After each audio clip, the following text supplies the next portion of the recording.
Today, let's play in our Dina Wakley journal with the new Gloss Acrylic Spray and some new stamps that will be coming out in February.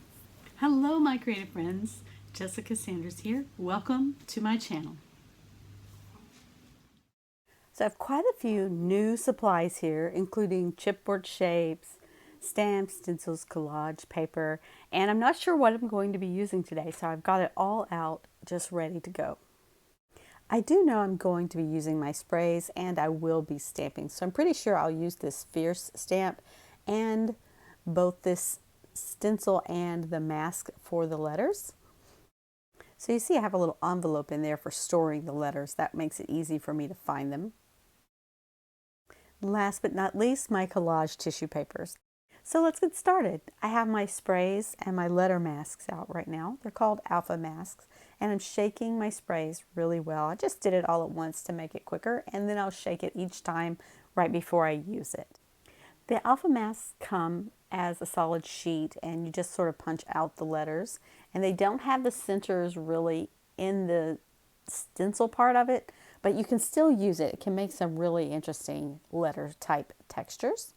And as I mentioned, I'm putting my letters into a little envelope. That was the quickest, easiest way for me to do it right now. Maybe I'll sort them later, I don't know.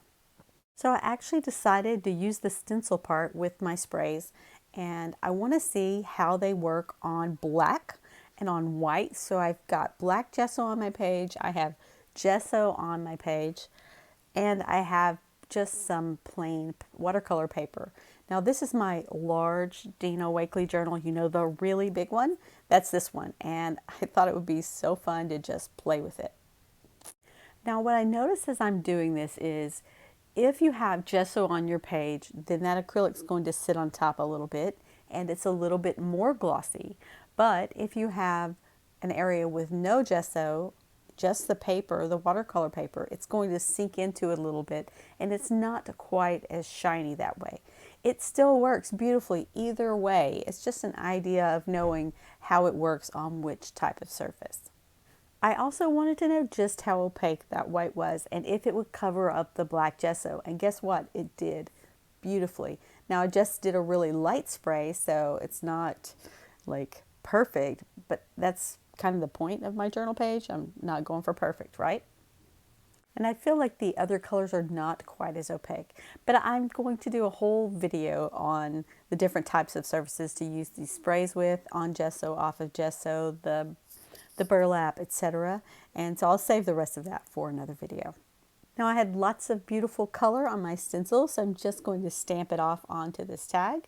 And I don't know if I'll use it for this page, but I will definitely be using it later sometime. It really creates a cool effect.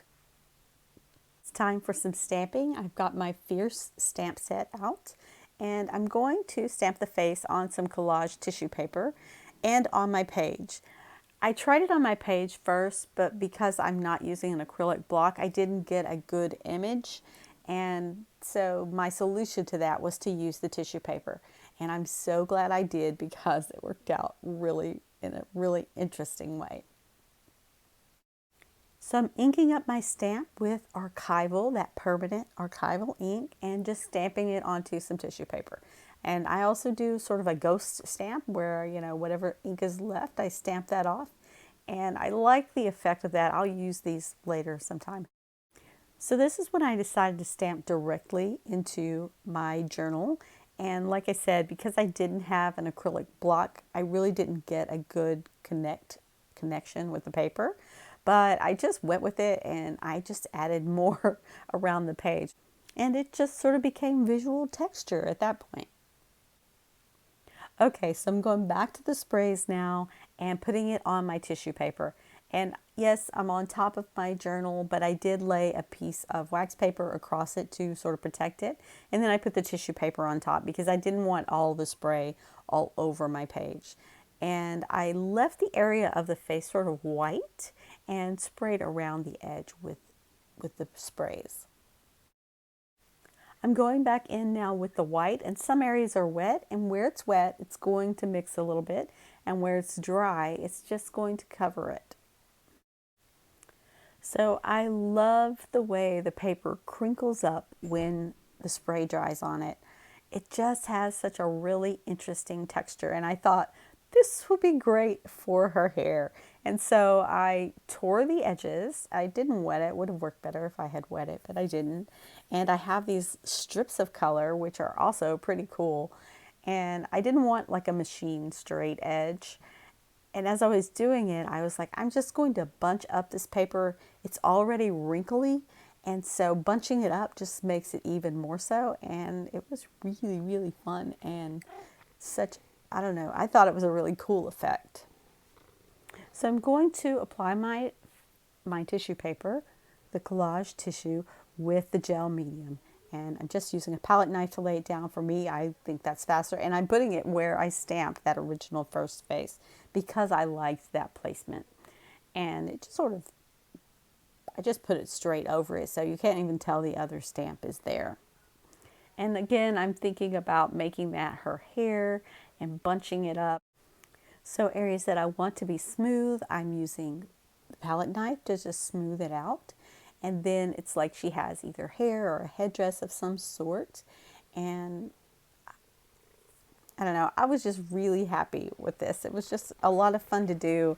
And the paper was so interesting to work with.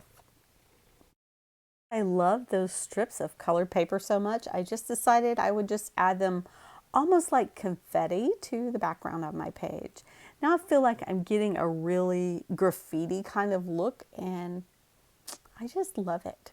Can you be in love with your own page? I think you can. I think that's part of our goal is we want to love what we create.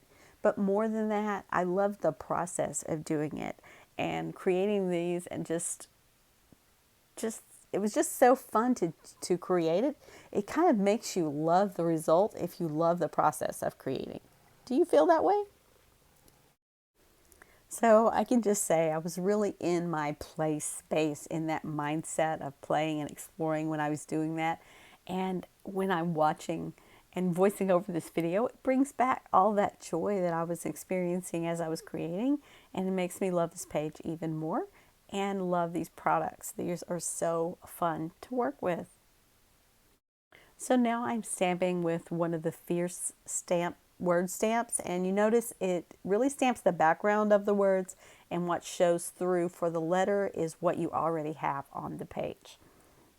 Another way I've been enjoying Dina's acrylic sprays is to just drip them, just open up the cap and drip and drop them off of the little, I don't know, it's the little pipe where it goes up to the spray bottle.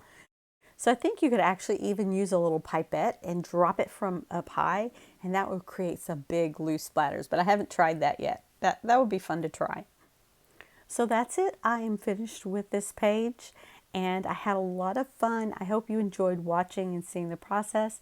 I hope you have a few ideas for using Dina's new sprays that come out in February, and just playing and experiencing the joy of creating. Thank you so much for joining me. I'll see you in the next video.